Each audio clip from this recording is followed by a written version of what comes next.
السلام علیکم ورحمۃ اللہ وبرکاتہ۔ محترم سامعین، اہل سنت اکیڈمی آفیشیل میں آپ تمامی حضرات کا خیر مقدم کرتے ہیں۔ آج مجھے آپ تمامی حضرات سے کچھ اہم ٹاپک پر گفتگو کرنے کی میں کوشش کر رہا ہوں۔ اللہ تبارک و تعالیٰ اسے قبول و منظور فرمائے۔ آج 14 شعبان کی رات ہے اور ابھی اس وقت مغرب کے بعد غالباً 7:30 بجے کا وقت ہوا ہے۔ میں کچھ باتیں آپ حضرات کے سامنے یہ کچھ اہم چیزیں ہیں جو رکھنا چاہتا ہوں۔ اللہ تبارک تعالیٰ میری اس فکر کو، اس پیغام کو اللہ تبارک تعالیٰ قبول و منظور فرمائے۔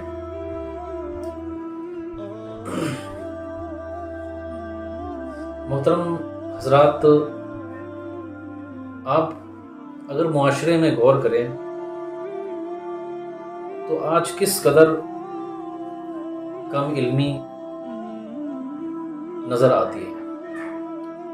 یہ میرا ایک دل کا دکھڑا ہے جو میں آپ کے سامنے رکھ رہا ہوں۔ اللہ تبارک تعالیٰ سے دعا کرتا ہوں کہ شاید میری یہ بات آپ تک پہنچے اور جتنے بھی والدین ہیں، جو بھی یا ہمارے دوست احباب ہیں یا ہماری بہنیں ہیں، اگر ان کو میری ایک بات بھی اگر ان کے دل میں اگر اللہ کے لیے اگر سمجھ میں آ جاتی ہے تو میں سمجھتا ہوں کہ اللہ تبارک تعالیٰ مجھے دنیا اور آخرت میں ڈھیروں بھلائیاں عطا فرمائے۔ اللہ تبارک تعالیٰ آپ تمامی حضرات کو بھی ڈھیروں بھلائیاں عطا فرمائے۔ میرے دوستوں اور اہل سنت اکیڈمی آفیشیل کے ناظرین، میں یہ کہنا چاہتا ہوں، یہ عرض کرنا چاہتا ہوں کہ جب یہ ہمارا 14 شعبان کا دن ہے جس میں فاتحہ وغیرہ ہوتی ہے، بزرگان دین کے لیے ایثار ثواب کیا جاتا ہے، سورہ فاتحہ جو الحمد شریف کی تلاوت کری جاتی ہے، اور یقیناً یہ تو نماز میں بھی سورہ فاتحہ ہم پڑھتے ہیں،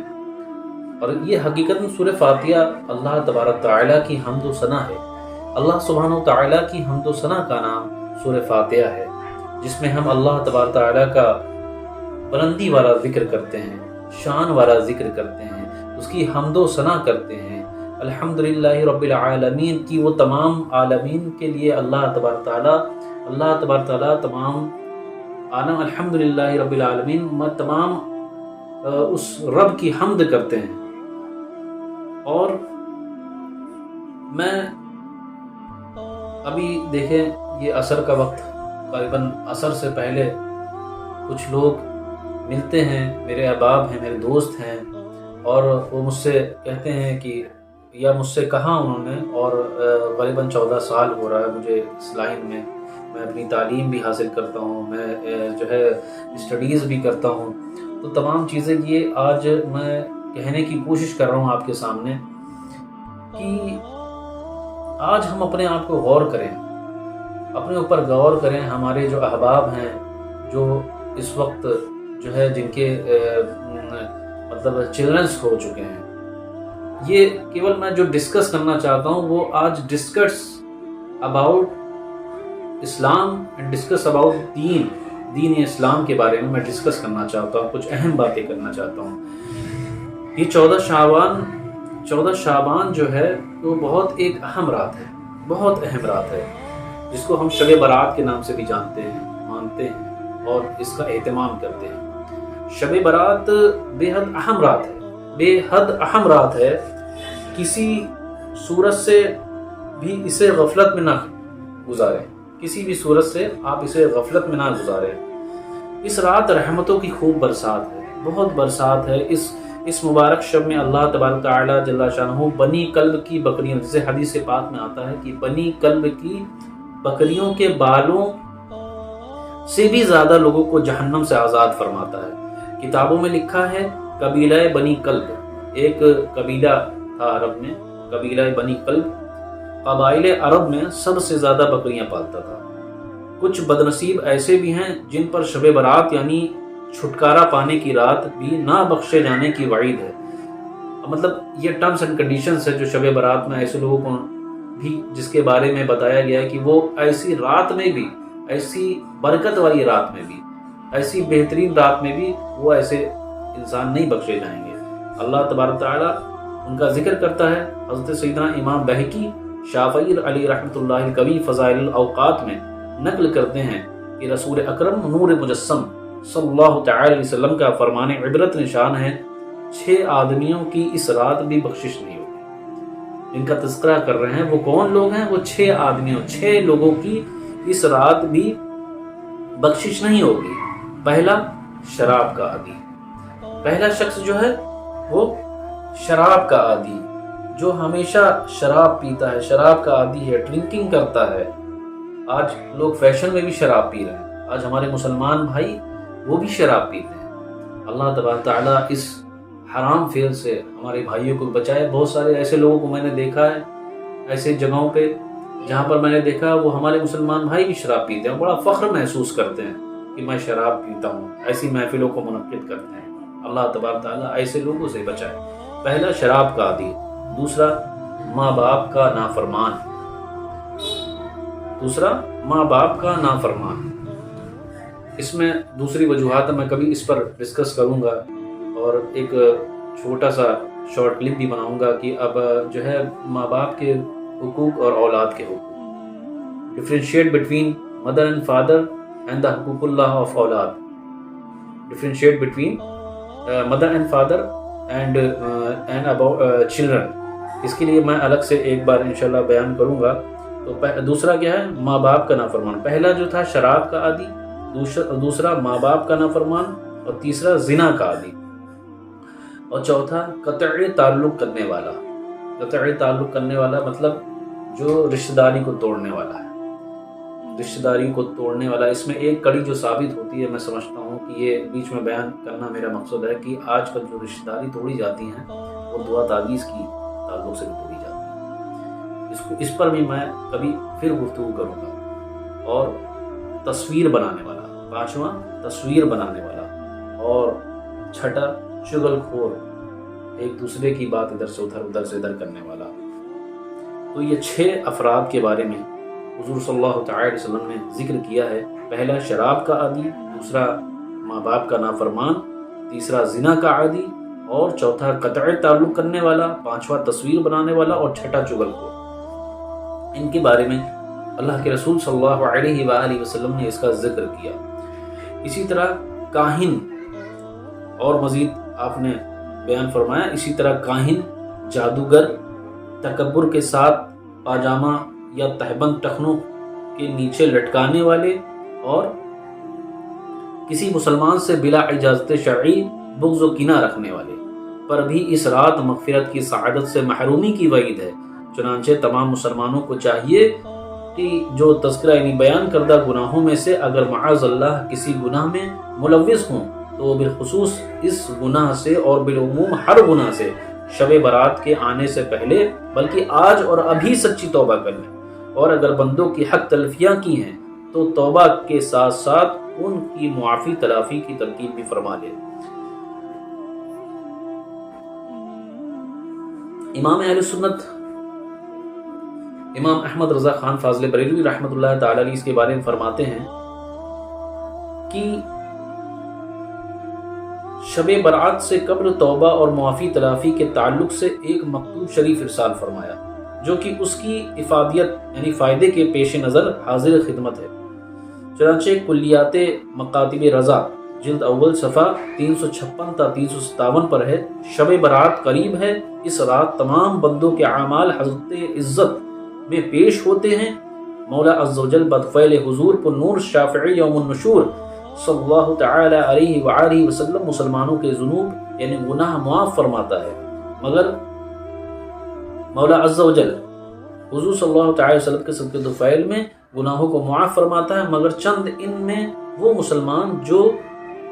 باہم دنیاوی وجہ سے رنجش رکھتے ہیں، فرماتا ہے ان کو رہنے دو جب تک آپس میں صلح نہ کر لیں۔ لہٰذا اہل سنت کو چاہیے کہ حتی الوسع قبل غروب آفتاب یعنی 14 شعبان باہم ایک دوسرے سے صفائی کر لیں، ایک دوسرے کے حقوق ادا کریں یا معاف کرا دیں۔ باذن اللہ حقوق اللہ عباد سے صاحب اعمال یعنی اعمال نامے خالی ہو کر بارگاہ عزت میں پیش ہو۔ محترم، یہ امام اہل سنت امام احمد رضا خان فاضل بریلوی رحمۃ اللہ تعالی علیہ نے بیان فرمایا تھا، اور اس کا مزید اگر تذکرہ کیا جائے، اس پر اگر اور بھی گفتگو کری جائے تو مغرب بعد 6 نوافل جو 14 شعبان یعنی 15 شعبان جو لگتی ہے، پھر اس کے بعد جو ہے 6 نوافل ادا کیے جاتے ہیں۔ اس کے بارے میں بیان ہوتا ہے کہ یہ 6 نوافل اولیاء کرام رحمہ اللہ کا یہ طریقہ کار تھا۔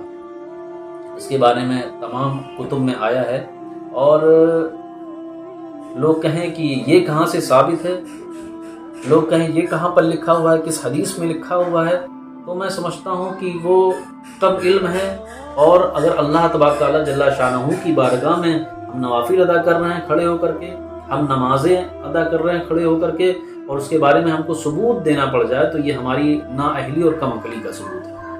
ہم اگر نوافل کی کثرت کر رہے ہیں، اللہ تبارک تعالیٰ فرماتا ہے، حضور صلی اللہ تعالی وسلم نے فرمایا کہ بندہ اللہ کا قرب کس طریقے سے حاصل کرتا ہے، اولیاء کرام اللہ تبارک تعالیٰ جل شانہ کا قرب خاص کس طریقے سے حاصل کرتے تھے۔ وہ نماز فرائض کی پابندی کے ساتھ ساتھ نوافل کی بھی کثرت ادا کیا کرتے تھے۔ وہ فرائض کی پابندی کے ساتھ ساتھ نوافل بھی ادا کیا کرتے تھے، تو اللہ تبارک تعالیٰ انہیں اپنا خاص بندہ بنا لیا کرتا تھا، انہیں اپنا قرب خاص میں جگہ عطا فرماتا تھا۔ اور اس کے بارے میں بہت بخاری شریف میں بھی حدیث آئی ہے، حضور صلی اللہ علیہ وسلم نے اختصار کے ساتھ میں عرض کر رہا ہوں کہ بخاری شریف میں آیا کہ حضور صلی اللہ علیہ وسلم نے فرمایا کہ جب بندہ میرا قرب خاص حاصل کرتا ہے تو میں اس کا ہاتھ بن جاتا ہوں۔ اللہ تبارک تعالیٰ فرماتا ہے، یہ حدیث قدسی ہے بخاری شریف میں، کہ میں اس کا ہاتھ بن جاتا ہوں جس سے وہ پکڑتا ہے۔ مطلب بظاہر وہ ہاتھ تو اس بندے کا رہتا ہے، پر اس کی اللہ تبارک تعالیٰ جل شانہ کی قدرت شامل حال ہوتی ہے اس کے ساتھ۔ جب وہ چلتا ہے تو میں اس کا پیر بن جاتا ہوں، یعنی کہ اللہ تبارک تعالیٰ جل شانہ کی خاص ایک طاقت، ایک روحانی طاقت اس کے ساتھ ہوتی ہے۔ جب وہ بولتا ہے تو میں اس کی زبان میں وہ تاثیر پیدا کر دیتا ہوں، وہ روحانی کیفیت پیدا کر دیتا ہوں کہ جب وہ جب لوگوں کے سامنے جو ہے بیان کرتا ہے، جب لوگوں کو حق کی دعوت دیتا ہے تو اس کی بات لوگوں کے دلوں میں اترتی ہے۔ اس کی وجہ یہ ہے کہ وہ فرائض کی پابندی کے ساتھ ساتھ نوافل کی بھی کثرت ادا کرتے ہیں، تاکہ وہ اللہ تبارک تعالیٰ کا قرب خاص حاصل کرے۔ تو اس میں جو مغرب کے بعد 6 نوافل ادا کیے جاتے ہیں، ان میں فرض و سنت کے وغیرہ ادا کرنے کے بعد جو 6 رکعت نوافل ادا کیے جاتے ہیں، تو پہلی 2 رکعت شروع کرنے سے قبل یہ عرض کیجئے کہ اللہ عز و جل ان 2 رکعتوں کی برکت سے مجھے درازی عمر بالخیر عطا فرمائے، مجھے لمبی عمر بالخیر، خیریت و عافیت کے ساتھ ہمیں عمر گزارنے کی توفیق عطا فرمائے۔ پہلی 2 رکعت میں یہ آپ نیت کریں گے، پھر اس کے بعد جو ہے اس کو ادا کرنے کے بعد 21 مرتبہ قل هو اللہ شریف پڑھیں گے، قل هو اللہ احد، سورہ اخلاص، اور پھر اس کے بعد 1 مرتبہ سورہ یاسین شریف پڑھیں۔ اگر ہو سکے تو قل هو اللہ 21 مرتبہ، جس کو سورہ یاسین نہ یاد ہو تو وہ قل هو اللہ شریف بھی پڑھ سکتا ہے 21 مرتبہ، یا ہو سکے تو دونوں پڑھ لیں، اور ان پڑھنے کے بعد اس کے بعد دعائے نصف شعبان پڑھیں، جو کہ غالباً 10-12 لائن کی ہے، اس کو پڑھیں۔ پھر اس کے بعد پھر سلام پھیرتے ہیں 2 رکعت نماز کے بعد، پھر اس کے بعد 2 رکعت کی نیت بنیں، اور اس کے بعد پھر عرض کریں اللہ عز و جل ان 2 رکعتوں کی برکت سے بلاؤں سے میری حفاظت فرما، یہ نیت۔ اور پھر ویسے ہی ترتیب وائز 21 مرتبہ قل اللہ شریف اور یا سورہ یاسین شریف 1 مرتبہ، اس کے بعد اس کو پڑھنے کے بعد دعائے نصف شعبان پڑھیں۔ پھر اس کے بعد جو تیسری بار جو آپ 2 رکعت نماز پڑھیں گے، اس میں جو ہے اللہ تبارک تعالیٰ سے یہ دعا کریں کہ اللہ تبارک تعالیٰ اس کی برکت سے مجھے صرف اپنا محتاج رکھ، یا اللہ سے دعا کریں، یہ نیت کریں ان آخری 2 رکعتوں کو پڑھنے کے لیے کہ اللہ تبارک تعالیٰ مجھے صرف اپنا محتاج رکھ، اپنے سوا غیروں کی محتاجی سے بچا، صرف اپنا محتاج رکھ۔ اور اس کو پھر 2 رکعت نماز نفل پڑھیں گے، اور اس کے بعد پھر جو ہے آپ 21 مرتبہ قل اللہ شریف یا 1 مرتبہ سورہ یاسین شریف، اور اس کے بعد دعائے نصف شعبان پڑھنے کے بعد پھر اس کے بعد آپ دعا کریں اللہ تبارک تعالیٰ جل شانہ کی بارگاہ میں کہ اللہ تبارک تعالیٰ مجھے ان 6 رکعتوں کی برکت سے اللہ تبارک تعالیٰ مجھے تمام حاجتوں کو میری پوری فرما، میری جائز حاجتوں کو پوری فرما، اور مجھے دنیا اور آخرت میں ڈھیر و بھلائی عطا فرمائے۔ یہ تو آج یہ مغرب بات کا کچھ عمل تھے جو میں نے عرض کرنے کی کوشش کری آپ کے سامنے۔ ایک مسئلہ جو اور آپ کے سامنے میں جو ہے آپ سے شیئر کرنا چاہتا ہوں، آج تھوڑا سا مائک بڑا دقت کر رہا ہے، خیر ایک بات جو کچھ اور عرض کرنا چاہتا ہوں، یہ جس طریقے سے آج ہم معاشرے میں دیکھیں ہیں، آج جس طریقے سے جب ہم دیکھتے ہیں کبھی ایسا موقع آتا ہے، شعبان کا موقع آتا ہے، تو ہم گلی گلی حفاظ کو تلاش کرتے ہیں، گلی گلی عالم دین کو تلاش کرتے ہیں، گلی گلی ہم لوگوں کو تلاش کرتے ہیں کہ کاش میرے گھر میں کوئی فاتحہ پڑھنے کے لیے چلا ہے، فاتحہ دینے کے لیے چلا ہے۔ تو میں بھائیوں سے عرض کرنا چاہتا ہوں کہ کیا ہم اس زوال پشتی کا شکار ہو چکے ہیں کہ ہم سورہ فاتحہ بھی نہیں یاد کر سکتے، ہم چاروں کل بھی نہیں یاد کر سکتے۔ ایک مرتبہ میں قبرستان گیا اور قبرستان میں ان کے والد گرامی کا جب انتقال ہوا، ایک شخص کے بارے میں بتا رہا ہوں جو میں نے اپنی آنکھوں دیکھی۔ تو جب میں وہاں پر گیا تو قبرستان میں جب اس شخص کے والد کو اتار رہا تھا قبر میں، تو میں نے اس لڑکے سے کہا کہ بھائی تمہارے والد ہیں، تم جاؤ، تمہارے اندر وہ کیفیت پیدا ہو، شاید وہ کسی اور کے اندر پیدا نہ ہو، کیونکہ وہ تمہارے والد ہیں اور تمہارے والد کو قبر میں اتارا جا رہا، تو جس کیفیت سے، جس دل کے انہماک سے تم اپنے والد گرامی کو اتار لو گے تو اور کوئی اتنا نہیں اتار پائے گا، جس دلی کیفیت سے۔ تو اس نے کہا بھائی میں تو نہیں اتر پاؤں گا، بہرکیف۔ پھر اس کے بعد جب تدفین ہو گئی اور اس کے بعد جب یہ وقت آیا کہ اب چلو کچھ سورہ فاتحہ پڑھ کے اپنے والد گرامی کو اشارے ثواب کر دیا جائے، تو میں نے اس سے کہا کہ بھائی چلو شروع کرو، سورہ فاتحہ پڑھ لو کم از کم۔ تو کہتا مجھے سورہ فاتحہ بھی نہیں یاد ہے۔ اللہ اکبر! آپ غور کریں کہ ہم کس مقام پر پہنچ چکے ہیں، ہم کس جگہ پر کھڑے ہوئے ہیں۔ ہم کو سورہ فاتحہ نہیں یاد، ہم کو چاروں کل نہیں یاد، ہم جو ہے دنیاوی تعلیم میں بھی پیچھے، ہم دینی تعلیم میں بھی پیچھے، ہم جو دنیاوی سسٹم ہے اس میں بھی پیچھے۔ جس طریقے سے اگر ہم غور کریں اپنے وطن میں رہتے ہیں، ہندوستان پیارے وطن میں رہتے ہیں، آج ہم کو گورنمنٹ کی طرف سے کتنی بہترین چیزیں مل رہی ہیں، ہم کو اسکالرشپ مل رہی ہے تعلیم کے لیے، ہم کو جو ہے راشن کے لیے تمام چیزیں میسر ہیں، ہم کو تمام گورنمنٹ کی طرف سے، ہم کو سرکار کی طرف سے ہر چیز، تعلیم کے لیے لون بھی دیا جا رہا ہے۔ بہرکیف وہ الگ کا مٹیریل، پر میں یہ صرف عرض کرنا چاہتا ہوں کہ جس طریقے سے ہم کو ہر چیز پرووائڈ کری جا رہی ہے، ہر چیز پڑھائی کے لیے ہمارے پاس پرووائڈ کری جا رہی ہے، جو ہے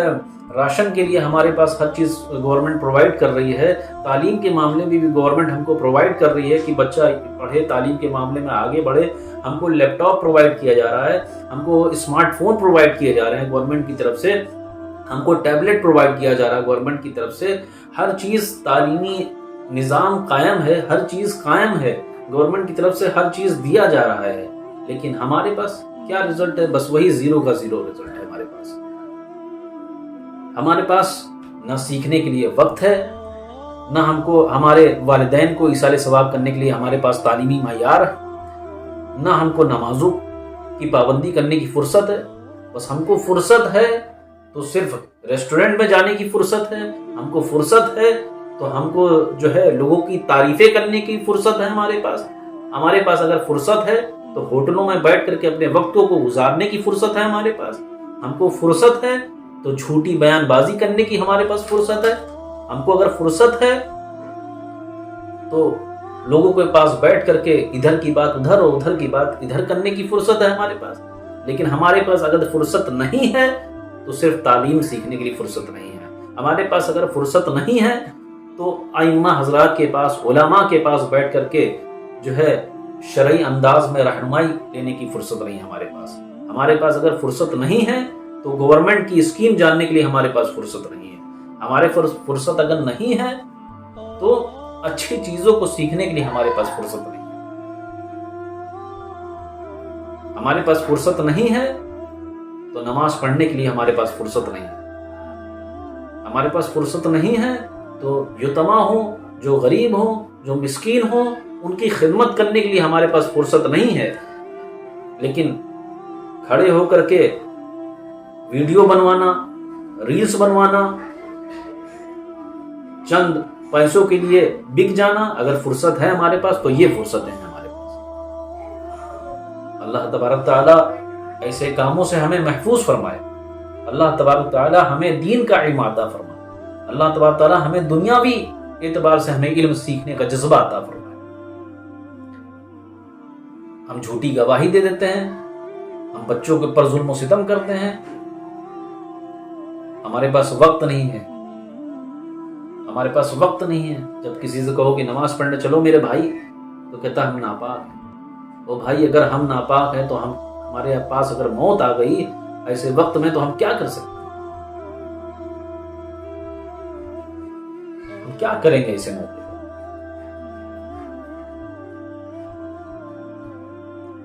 ہم ابھی آ رہے تھے تو لوگ اپنے اپنے فلسفے بیان کرتے ہیں، وہ مغرب بعد فاتحہ کرتے ہیں۔ فاتحہ کرنے کا انکار نہیں ہے میرے بھائی، یہ اللہ ہی کی دی ہوئی توفیق ہے کہ ہم اللہ کی حمد و ثنا بیان کر رہے ہیں۔ یہ اللہ کی ہی دی ہوئی توفیق ہے کہ ہماری زبان پہ ہماری اور آپ کی زبان پر اللہ تبارک تعالیٰ کی حمد و ثنا ہے، ہماری زبان پر حضور صلی اللہ تعالی علیہ وسلم کا درود پاک ہے، ہماری زبان پر درود و سلام کے گرجے نچھاور ہیں۔ یہ اللہ ہی کی دی ہوئی توفیق ہے، پر میرے بھائی ہمارا بھی تو کچھ جو ہے ذمہ داری بنتی ہے، ہمارا بھی تو کوئی فرض بنتا ہے۔ اگر ہم کو گورنمنٹ اسکیم پرووائڈ کروا رہی ہے تو ہمارا بھی تو کچھ فرض بنتا ہے کہ اس کا ساتھ دیں، اس کے بارے میں علم سیکھیں، اس کے بارے میں اس کی اسکیم کو ہم جانیں، اور جاننے کے بعد اس کا صحیح استعمال کریں، اور اگر استعمال کر رہے ہیں تو اس کو دوسروں تک کو بھی فارورڈ کریں۔ آج ہمارے پاس فاتحہ کرنے کا وقت نہیں، آج ہمارے پاس ہم اپنے بچوں کو اتنا بھی نہیں سکھا سکتے ہیں کہ تمہیں بیٹا اپنے دادا کا ایصال ثواب کیسے کرنا ہے، تمہیں اپنے نانا کا ایصال ثواب کیسے کرنا ہے، تمہیں اپنے والدین کے لیے ایصال ثواب کیسے کرنا ہے۔ اگر ہم نہیں سکھا سکے تو وہ سورہ فاتحہ نہیں سکھا سکے، اگر ہم وہ نہیں سکھا سکے تو وضو کا طریقہ نہیں سکھا سکے، اگر ہم نہیں سکھا سکے تو نماز کے فرائض نہیں سکھا سکے، اگر ہم نہیں سکھا سکے تو وہ سونے جاگنے کے آداب، سونے جاگنے کی دعائیں، معاشرے میں کیسے زندگی گزارنا ہے، کس طریقے سے محبت کے ساتھ پیش آنا ہے۔ جب سڑک پر چلتے ہیں تو لوگوں کو دیکھتے ہیں کہ گاڑی سے، بائک سے لے کر کے ہوں کرتے ہوئے لے کے چلا جا رہا ہے، وہ کبھی نہیں سوچتا کہ کسی گھر میں شاید کوئی مریض ہو، کوئی ہارٹ کا پیشنٹ ہو۔ وہ اتنی تیز ہارن دیتا ہوا، اتنا تیز گالی گلوچ کرتا ہوا، وہ کبھی نہیں سوچتا ہے کہ شاید کوئی گھر میں مریض لیٹا ہو، شاید کوئی بی پی کا مریض ہو۔ میرے بھائی ہم کس جگہ پر کھڑے ہیں؟ اللہ تبارک تعالیٰ بھی 13ویں پارے میں فرماتا ہے ان اللہ لا یغیر ما بقوم حتی یغیر ما بانفسہم، کہ اللہ تبارک تعالیٰ بھی اس قوم کی حالت اس وقت تک نہیں بدلتا جب تک اس کو خود اپنے بدلنے کا احساس نہ ہونا شروع ہو جائے۔ یہ قرآن کا مفہوم میں نے بیان کیا۔ تو میرے بھائی اپنے آپ کو بدلیں، اپنے آپ میں یہ کیپیسٹی پیدا کریں اپنے معاشرے کو۔ آج اگر ہمارا کوئی غیر مذہب کا کوئی ہندو بھائی بھی ہو، ہمارا کوئی دوسرے مذہب کا بھائی بھی ہو، تو ہمیں اتنا ہی اس کے ساتھ محبت کے ساتھ پیش آنا ہے جتنے ہم اپنے مسلمان بھائی کے ساتھ محبت کے ساتھ پیش آنا ہے۔ جب فتح مکہ ہوا تو عبداللہ بن سلام رضی اللہ تعالیٰ عنہ، پہلے وہ مسلمان نہیں ہوئے تھے اس وقت، غالباً یہی نام تھا ابھی جو میرے ذہن میں ابھی آیا ہے۔ تو جب عبداللہ بن سلام رضی اللہ تعالیٰ عنہ ابھی مسلمان نہیں ہوئے تھے، لیکن حضور صلی اللہ علیہ وسلم کی بارگاہ میں جب پیش ہوئے، انہوں نے سوچا کہ لاؤ میں حضور صلی اللہ علیہ وسلم کی بارگاہ میں دیکھوں وہ کون شخص ہے جس کا تذکرہ ہو رہا ہے۔ تو حضور صلی اللہ علیہ وسلم کی بارگاہ میں حضرت عبداللہ بن سلام رضی اللہ تعالیٰ عنہ جب پہنچے، وہ مسلمان نہیں تھے اس وقت، لیکن پھر بھی جب ان کی بارگاہ میں حاضر ہوئے تو عبداللہ بن سلام رضی اللہ تعالیٰ عنہ نے یہ سنا کہ حضور صلی اللہ تعالی وسلم ارشاد فرمائے یا ایھا الناس، اے لوگوں یا ایھا الناس، اے لوگوں، افشوا السلام، سلام کو عام کرو۔ ابھی نماز کا دیکھیے، آپ اس پر غور کریں کہ پہلا حضور صلی اللہ علیہ وسلم نے فرمایا، جب فتح مکہ ہوا، حضور صلی اللہ علیہ وسلم نے فرمایا کہ افشوا السلام، سلام کو عام کرو، سلامتی کو عام کرو، پیس کو عام کرو، امن کو پھیلاؤ، امن کو، محبت، آپسی بھائی چارے کا درس دیا حضور صلی اللہ علیہ وسلم نے کہ افشوا السلام پہلی بات، اور دوسری بات اطعموا الطعام،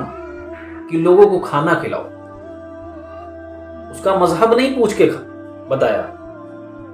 کہ مسلمان کو کھانا کھلاؤ، بلکہ یہ فرمایا اطعموا الطعام، کہ جو بھی آئے، تم کو جو بھی لگے کہ مسکین ہے، غریب ہے، یتیمہ ہے، اطعموا الطعام، اس کو کھانا کھلاؤ۔ اور وصلوا الارحام، تیسری بات حضور صلی اللہ علیہ وسلم نے تیسری بات فرمائی، وصلوا الارحام، اور اپنے رشتہ داروں نے حسن سلوک پیدا کرو، اپنے رشتہ داروں کے ساتھ حسن سلوک کرو، رحم دلی کرو، اس کے ساتھ اچھا برتاؤ کرو۔ اور پھر چوتھی بار میں فرمایا وصلوا باللیل والناس نِیَامٌ، اگر ہو سکے تم سے تو رات میں جب لوگ سو رہے ہوں تو رات میں جگ کر کے اللہ تبارک تعالیٰ جل شانہ کی تم عبادت کرو، اس کو یاد کرو، اس کا شکر بجا لاؤ کہ اس نے مجھ پر کتنا احسان کیا، اس نے کتنی ہم پر رحمت نازل فرمائی۔ تو میرے بھائی، ان سب چیزوں کو آج میں شیئر کرنا چاہتا تھا آپ سے، کچھ باتیں تھیں جو میں آپ سے شیئر کرنا چاہتا تھا۔ آج اذان ہوتی ہے، ہم کرسی ڈالے بیٹھے ہوئے ہیں، آج اذان ہوتی ہے، ہم باتیں کرنے میں مشغول ہیں، آج اذان ہوتی ہے تو ہم تخت لگائے بیٹھے ہوئے ہیں، آج اذان ہوتی ہے تو ہم پریشان بیٹھے ہوئے ہیں۔ اور میرے بھائی، ہم یہ نہیں سمجھتے کہ اللہ تبارک تعالیٰ کا کتنا احسان کریم ہے۔ میرے بھائی، ان سب چیزوں پر غور کریں، اپنے معاشرے کو سدھاریں، اپنا جو سسٹم ہے اس کو سدھاریں، اپنے بھائیوں کو تعلیم حاصل کرنے کی طرف ترغیب دلائیں،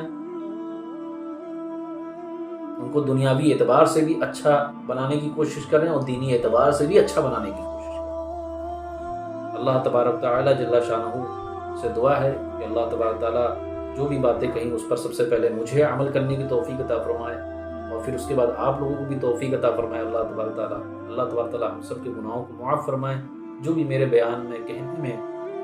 آپ سے باتیں جو شیئر کرنے میں جو غلطیاں، لغزشیں، کوتاہیاں ہوئی، اللہ تبارک تعالیٰ اسے معاف فرمائے۔ اگر جو باتیں اگر آپ کو شایان شان لگی ہو، آپ کو صحیح لگی ہو، تو میرا چینل اہل سنت اکیڈمی آفیشیل، اس کو ضرور سبسکرائب کریں، لائک کریں اور اس کو آگے بھی فارورڈ کریں۔ اللہ تبارک تعالیٰ ہم سب کو دنیا اور آخرت میں ڈھیر و بھلائی عطا فرمائے۔ وآخر دعوانا ان الحمد للہ رب العالمین۔ السلام علیکم ورحمۃ اللہ وبرکاتہ۔